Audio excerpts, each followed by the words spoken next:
Find the horizontal displacement, delta x, at the top of the column in inches.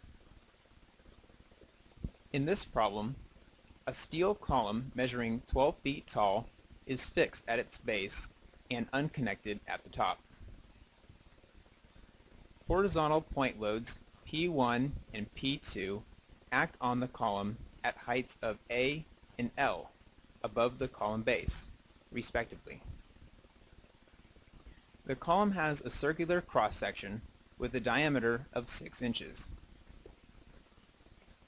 To solve this problem, we'll subdivide the total displacement, delta x, into 3 parts, delta x1, delta x2, and delta x3, where the displacement at the top of the column is the sum of the displacements from each part.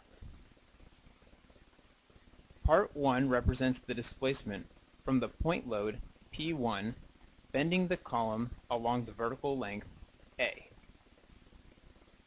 Part 2 represents the displacement from the bent column due to the point load P1 from the vertical length L minus A. And Part 3 represents the displacement from the point load P2 bending the column along vertical length L. Parts 1 and 3 will use the displacement equation for a point load at the end of a cantilever. In Part 2, we'll simply multiply the length of the column being considered by the tangent of the angle theta, where theta equals the angle the column makes with the vertical. If we define positive x to be to the right, parts 1 and 2 will be positive, and part 3 will be negative. The final equation for the total displacement is written out for the 3 parts. The point load and length associated with each part are specified, so the appropriate substitutions are made.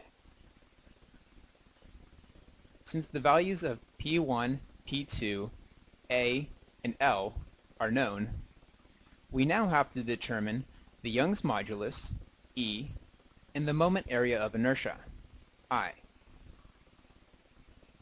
The Young's modulus for steel is looked up in a table, and the value of 2.9 times 10 to the 7th pounds per square inch is used.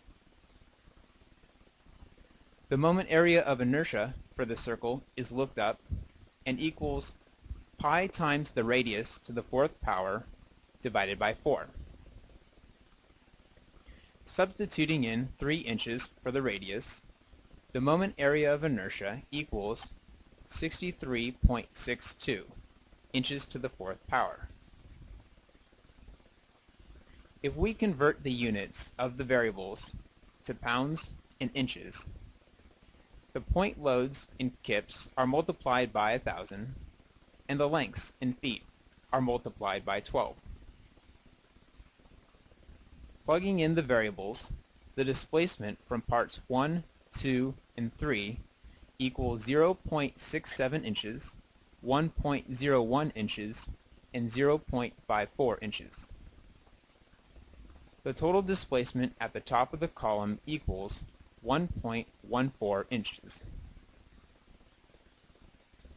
Looking back at the possible solutions, the answer is C.